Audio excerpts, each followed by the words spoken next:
Hey guys, what is going on? Back here with another subscriber demo review. Rod asked me to talk about aggression and lurking timings, when to get more aggressive on the lurk, when to play more passive. And he seems to do it okay some of the times, and other times he just seems to get it really off. So I'm going to talk about things like rotation timings to hopefully help get this down more consistent, and hopefully you guys can take something away from it as well. So initially on this one, the very first pick comes in, and we're going to be talking about pushing through the CT smoke. So a very fast peek into this one, not much time for the rotations to be called. This is a great time to be pushing through the smoke, and this is because of how rotations work on Inferno. Obviously we all know, even if you're in the best rotation position, which is probably here watching mid like so, which isn't a common position to be played anyway, you've still got to run all the way down speedway before you can get eyes on here. So if the pick comes in very early, such as what Rod got here, he's able to keep running, you can usually get into here. We can see this is a much shorter line than this one, and you can get up in this very aggressive position and try and catch a player off guard. We'll see the nocturnal sandwich. He's doing exactly what most players would do when this smoke comes in. He says, I'm going to rotate towards coffins, try and hold off this construction position, and this gives you time to try and push through the smoke. So Rod right now could have gone through the smoke. You see he's attempting to, he gets caught off where you normally boost, he gets caught on that. So the timing is kind of gone right now. You can see freeze and poof, or however you want to say that, are all the way pushed through here. But Rod decides he wants to go anyway with a flash. Number one, for this particular map, this is very specific to Inferno, is those CT flashes aren't effective because of how many angles there are to check. Players often jiggling this kind of angle here. And yeah, just not that effective anyway. So you see he gets very lucky even to get one kill. And the timing is completely off. All the players have rotated over, and this is not a good push. He gets very lucky to get one kill, gets taken out again with even more aggression. This is a great example of over-aggression and how you know the CTs are already rotated in, so it's not exactly a great idea. In contrast, this round is the perfect opportunity to be pushing aggressively. We're not going to talk about that Molotov because I will get triggered. You can just bounce off the wall if any of you don't know that, but hopefully most of you do. And when these two initial picks come in, you see it's a bad smoke from the CT, so Rod thinks I can maybe catch someone off guard. He does exactly that, and he keeps pushing through, very aggressive player, and gets the next pick. And even in a 3v2, this is the perfect time to push through a smoke. You can see how fast those picks came in. They were so early in the round, or not early in the round, but they were way before anyone could possibly be rotating. And even with the nocturnal sandwich, once again, seems to have a little side star here, is pushing in very aggressively down the speedway. He's nowhere near in time for Rod, and Rod doesn't get really aggressive up towards speedway. He just stops here at the tree, and even in a 3v2, this is a great position to have yourself in, and especially with these CT smokes being reapplied, this just sells the fact that no one's pushed through even further. Your teammates re-smoking this has really helped you out because it tells the CTs, okay, they don't want me coming through this choke point, I'm probably clear until now. They don't check this. This is very common. You might think, why wouldn't you check this?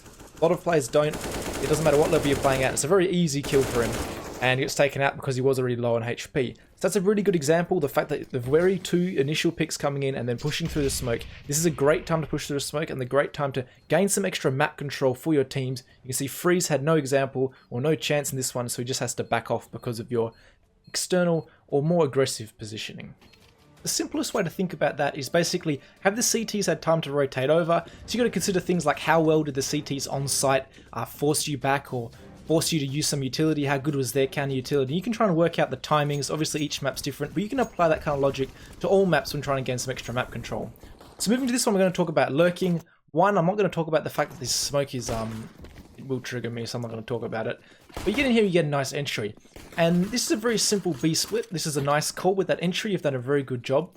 And right now you peel off from the rest of your team. And I quite like this move because leaving one player around the library area is actually very effective for cutting off rotations. And we can see right now, Freeze is about to walk into your crosshair. And what this does is it allows your teammates here, one's got picked, but they have they can concentrate. They don't have to worry about possibly getting flanked out.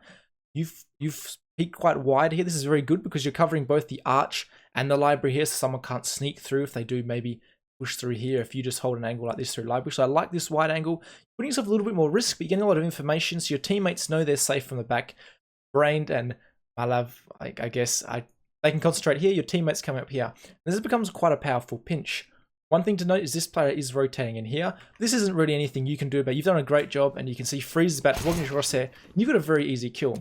And one more thing I like about right now is one of your teammates did go down, and you straight away leave this lurk position. You were in library, and you're out of there right now.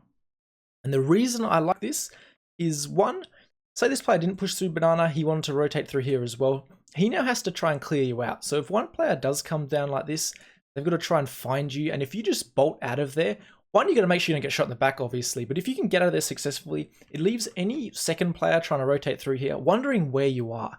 If you just leave straight away, they can't find you and potentially kill you. They're always going to be worried. Is he still hanging around the library? Did he manage to, as I was trying to walk through here to clear him out, did he manage to sneak into here? Where's he gone? Is he down this alleyway? And you just leave them always doubting where they could potentially be. Obviously, in this round, because the player pushed down a banana, you're not really having that effect. But since you leave straight away, they can't clear you out. So there's always that doubt in the back of their mind that you could still be there lurking somewhere. It's just a mental presence, a bit of mental pressure that could force the round in your favor. So you did a nice entry there and a good job of lurking, cut off the rotations very well. You can see you reap the rewards. Your team wins the very important pistol round. So in this round here, Rod finds himself in a more traditional lurking spot. He's not in a great position like last one where he's cutting off rotations, where it's quite a black and white decision. In this one, he finds himself in apartments with the rest of his team taking B, and he gets some very important information, and this is when this player jumps out balcony. So I'll be quiet for a second.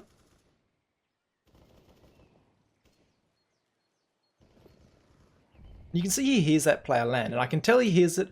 You can't try to tell me he didn't, because look at the way he's clearing this out. Otherwise, you don't clear this out unless you hear that. He's checking down second mid. So right now, what you know, essentially, is that the call out is most likely no one second mid, they're all banana, especially with your teammates' presence. They've sold this fake. Blaine's already right up in these players' face. So right now, you know that the CT side is very confident that's going to be some kind of B here. And you're in a very strong position right now. So you move straight towards boiler. This is good because you could potentially catch a rotator off guard. Maybe there's another player dig or short and he wants to try and rotate through here, rotate through here. And right now, this is where I don't really like it, because you've peeked this way. By now, you know that the player jumped out balcony quite a while ago. You know your players have been up at B for quite a while. No one is likely going to be having presence down here. And this is experience. Obviously, I can explain it right now, but actually doing it in the game, you got to practice a little bit. So you can see what I would have done right now if I was you. I would have swung out instantly from boiler and peeked arch. But you don't do this. You go back into library. And again, this is just experience, but you've come back into library, you're checking behind you, and realistically, you've already heard the player jump out. You know that there's no one going to be here, and now you're walking out. And then this is where your next incorrect decision would be, is to come down here and try and take the A site. One, unfortunately, your team did a very poor job of entering the B site, so you're kind of stuck from that point of view, but you almost know, you should be thinking right now, there's not going to be anyone on A site, and I know this. One, you may be hoping to clear it out, and now you're in a 1v4. So you know there's not going to be anyone here. Hopefully this is a high enough level game, even though it isn't the highest level. I think it's a C+ ESCA game, so an average kind of game, where players are still going to rotate. They're going to have some communication, especially in ESCA.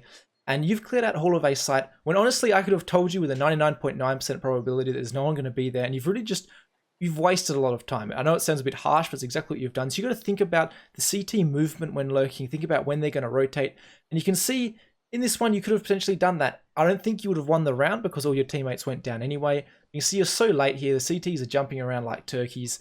They don't know what's going on. They're just looking for you. They're bored. But you're just too slow on this one. You just got to think about where the CT is going to be rotating, especially when lurking like this. You could have hit the timing on the head, but you just didn't on this one because you went all the way, wrapped around all the way around a site. You could have just come down arch and potentially got a couple of easy kills on the rotators. So we can see a lot of walking through smokes, and lurking comes down to reading your opponents, and this is something that you can push even further when lurking. So there's that file of lurking where you're sitting in the apartments waiting for teams to rotate, your teammates to initiate something. There's pushing through the smoke initially or straight away when you know the rotations aren't in yet. And then there's this time of lurking where you're making a very calculated risk, one that can definitely pay off in the round. One, you lined up a good smoke there, so that's a nice change. I thank you very much for that. A decent flash as well coming in. And right now you're about to walk through a smoke. And I don't mind this at all, not because you're about to dry walk through a smoke, but because we get the kill for starters. That's a great start, but even if you didn't, I like this as a calculated risk. Because one, your teammates are applying a bit of pressure here. They thought maybe this mid-fake could be coming in, especially when you just throw this smoke here to maybe deny a bit of information. Just one flash and one smoke. Then your teammates start applying pressure here. This player could have been on his high horse. He's ready to rotate out of here. He's ready to move. And you walking through the smoke could catch the point where either he's just slipped past, but the next player rotating from this side, which there always will be one player, is about to rotate, or you're going to catch him off guard like you did in this one. You actually didn't catch him off guard, but you won the fight. So you can see how it's a calculated risk that you're actually wrong about in this scenario, but I still like it because yeah, the rotation could definitely have been on from the CTs. And you can see what this pressure does. Again, this arch position is a great spot to rotate on Inferno, or lurk in Inferno, sorry, because now Rowan has no idea what to do. He's like, oh my goodness, they're coming from arch, they're coming from short, what's going on? So you stick here, you push into CT a little bit. The timing probably was there since you caught the initial player towards arch. So that's a good read. You kill the arch player, so you know there's probably no one in this position because it would have been the arch player rotating if that was what was happening. And then you make a good call, your teammates start coming up here towards A, and you're going to lurk into CT and cut off these rotations even further. And this is one of the strongest thing a lurker can do in a map like Inferno. So right now, Freeze isn't going to spot you. You don't get too aggressive. I got a little bit nervous on this one. You're going to try and push towards B too early. You don't. You start to fall away here, which I would have liked, but you come back. You're a little bit greedy. I don't really blame you. You do good damage. And the Nocturnal Sandwich, again, keep talking about him. He's not going to try this with 16 HP. So you do a really good job. You almost shut down this round all by yourself. Even with only just 2 kills, your kills are so hugely impactful. A great entry and then a great job of cutting off the rotations. And you can see throughout this whole video, I'm just constantly thinking about how the CT is going to react, what I'm doing, what my teammates are doing, and what can I do to maybe get behind them and yeah, basically get in their head and think about what your opposition is doing. And this is something not many players do, especially in pugs and stuff. They just think about, where's the next guy I can shoot? You're not thinking about how the opposition is going to react. And this is one of the things that some of the best lurkers in the world, such as Get Right, that are always thinking about how teams are going to rotate, how they're going to move. So this is all things you should be considering. It all just takes practice and experience, but you can all get there with enough experience. And watching your own demos is a great way to see how the opposition move in certain scenarios. So you might think, how many smokes or flashes do I have to throw in this area here before a player from B starts to wander over? And you can experiment with this a little bit depending on what level you're at. And then you can throw some great fakes as a team or get yourself lurking in. So these are all things I definitely recommend trying out. A little bit of a wordy one, guys, but thinking about the opposition is hugely impactful, as I said. So thanks for watching, and I'll catch you in the next video.